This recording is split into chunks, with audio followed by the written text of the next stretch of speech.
Welcome to TV Africa News. Thank you so much for joining us and always being part of us. This is Africa Today. My name is Nahaba Kajura, but first are the headlines. New passenger clearance rules issued at Entebbe Airport. Maria Nagirinya, killer, sentenced to 40 years in jail. Protesters take to the streets to protest Sudan's military rule. In our sports news today, Benin holds Zambia as the Gambia stand Tunisia. Once again, thank you so much for joining us. We start with one of our top stories. Uganda Revenue Authority has issued new passenger clearance guidelines at Entebbe International Airport. The new rules offer guidance to travelers on taxable and non-taxable items or restricted ones, as well as those which are illegal. According to the new rules, any arriving passenger at Entebbe Airport upon collection of his or her personal baggage will either be cleared through the green channel, where one has nothing to declare to customs, or the red channel for passengers with dutiable or restricted goods. Passengers with nothing to declare to customs are those who have goods for personal use not exceeding the value of $500 or about 1.8 million shillings. However, the passenger is advised to have an authentic receipt confirming the value that corresponds with the items. Passengers with goods whose value exceeds $2,000 or about 7 million shillings will require the services of a clearing agent, which is done through the cargo terminal. Passengers who come into the country with money in excess of 360 million shillings are advised to report to customs and declare the money in their possession. Thank you so much, reporter. Moving on, in our top stories, the High Court Criminal Division has sentenced one Isaac Senabulia Chisunsu to 40 years in prison for murdering social worker Maria Nagirinya, a daughter to Ugandan politician Anthony Lubowa, and his driver Ronald Chitayimbwa. While addressing Justice Mowata ruled that Isaac Senabulia committed a double murder, double aggravated robbery, and double kidnap, which all carry a maximum penalty of death upon conviction. On why court sentenced him to 40 years, the judge said the convict is a first offender with no previous criminal records and was remorseful by pleading guilty to the offense. Mowata added that the convict is a young man energetic enough to work, but he instead decided to engage himself in unlawful acts. On February 20th, 2023, Senabulia pleaded guilty, asked court to leniency, and apologized to both Nagirinya and Chitayimbwa's family. Each of the 6 counts of kidnap, murder, and robbery is sentenced to 40 years, but the sentences are to run concurrently, according to the ruling, with a deduction of 3 years, which Senabulia spent on remand. Apparently, Senabulia has turned into a state witness number 9 and is going ahead to testify against his co-accused, including Kasolo, Elias Aseno Lubega Johnson, Kalyango Nassif, Chiseka Hassan, Mpanga Sharif, and Katere Gassadat, who remain in the dock to defend themselves. Prosecution states that on August 28, 2019, Nagirinya and her driver, Chitayimbwa, were kidnapped from Lunguja, Nabisasiro zone in Lubaga division, killed, and their bodies were dumped in Nachitotoli village in Mokono district. Now, Africa Today takes a quick break. We shall come back with the international news.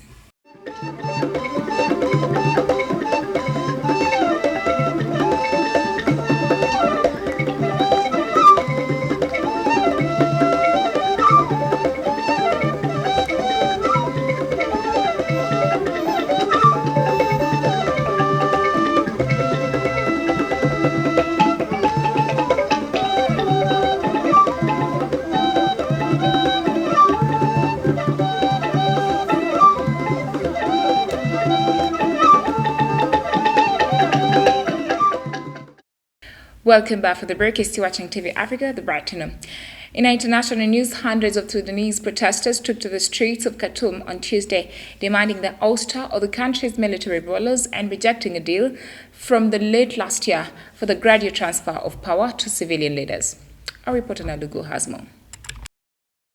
Sudan has been in turmoil since an uprising overthrew its long-time autocratic ruler Omar al-Bashir in 2019, and Tuesday's demonstration is the latest in a long string of protests. A military coup in October 2021 abruptly ended a previous democratic transition agreement with protest leaders. Earlier this week, one of Sudan's top generals who led a coup against the country's transitional government in 2021 called the takeover a mistake. In a speech delivered on Sunday, General Mohamed Hamdan Dagalo, who leads the country's paramilitary, known as the Rapid Support Forces, said he regretted the move.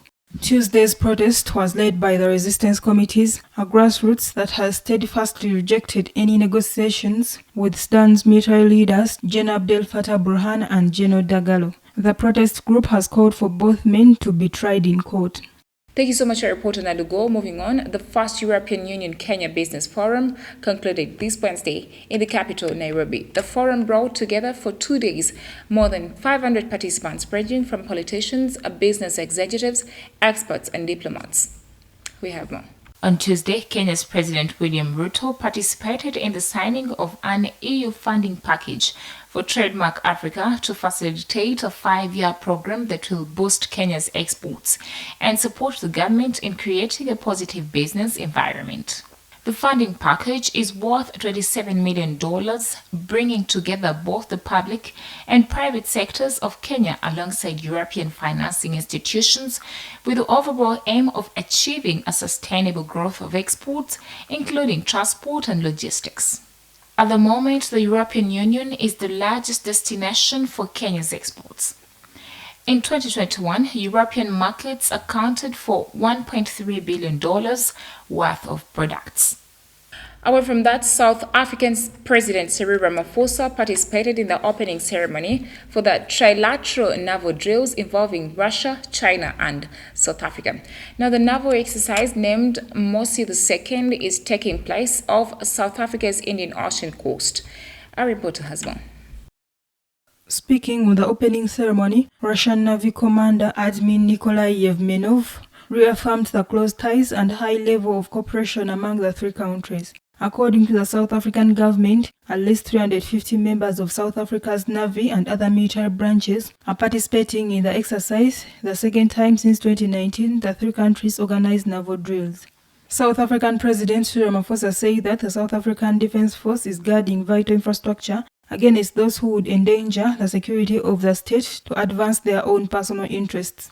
The armed exercise takes place against the backdrop of the war in Ukraine and increased tensions between China and the US. The ships participating in the maritime drills include a Russian frigate, the Admiral Gorshkov, which is armed with hypersonic missiles, as well as an oil tanker for refueling, a South African frigate, and 3 Chinese ships, a destroyer, a frigate, and a support vessel. Moving on, former Nigerian Vice President Atiku Abubakar is vying once again for the country's top job in Saturday's presidential elections. Now, this is the 60th time in 3 decades that Abubakar tries to reach the Nigerian presidency. The 76-year-old is campaigning for the opposition's People's Democratic Party and faces Bola Tinubu from the ruling All Progressive Congress Party and Peter Obi, the surprise third front-runner from the Labour Party. Abubakar is a Muslim from the Fulani ethnic group, something he has in common with current President Muhammadu Buhari. Before turning to politics in the 90s, Abubakar was already a successful businessman. Abubakar held the deputy executive role under President Olusegun Obasanjo until 2007. Since stepping down from the office, he has tried to secure the presidential nomination for several parties, including the APC in 2015. He returned to the PDP of the 2019 election and played on his reputation as a businessman with the slogan, "Get Nigeria Working Again." Nigeria is still recovering from the impact of the coronavirus pandemic and the fallout from the Ukraine war that has increased fuel and food prices. Now, Africa Today takes a quick break. We shall come back with business, health, and sports.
Welcome back for the break. You're still watching TV Africa, the right to know. Talking matters business, Tanzania's government gave its approval on Tuesday for the construction of a $3.5 billion crude oil pipeline, part of a controversial mega project that has raised concerns over human rights and the environment. Our reporter Nalugu has more.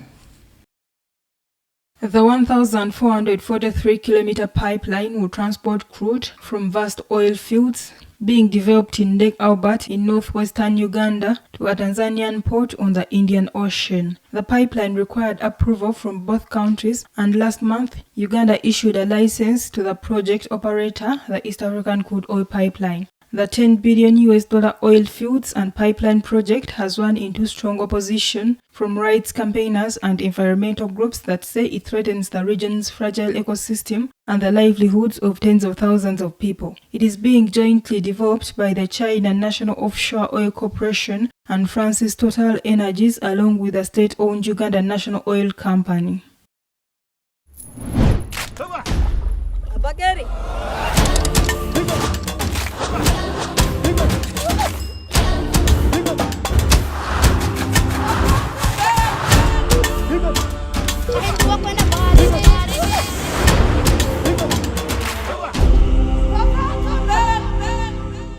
In Africa Today, health authorities in Madagascar have announced that the passage of powerful tropical cyclone Freddy resulted in 4 dead. Now, the storm affected some 6,600 people, according to the country's National Risk Management Office.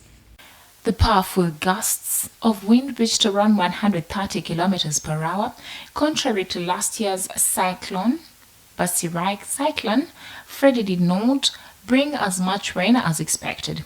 Freddy is the first cyclone and the second tropical weather system to hit Madagascar during the current season, according to the UN's Office for the Coordination of Humanitarian Affairs. After Madagascar, the cyclone is now heading to Mozambique and Zimbabwe on the African mainland. Last year's cyclone, Basirai, killed more than 130 people across Madagascar. More than 4,500 houses were flooded or damaged, mainly in Vatovavi region. Government and partners are ready to support those affected.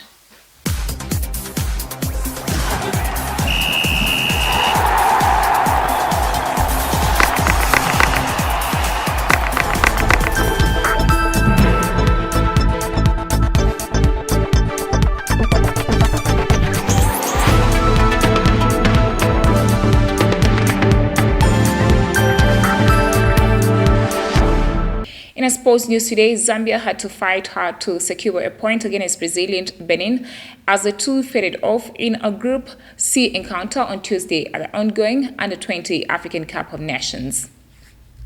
Benin had taken the lead through Rodolfo Aloko in the second half, but substitute Rickson Ngambi got the equalizer at the hour mark to level matters. The Cheetahs of Benin had a surprising performance and Zambia struggled to match them for a bigger part of the game. The first half had few chances for either side, but after recess, both Zambia and Benin stepped up their attempts.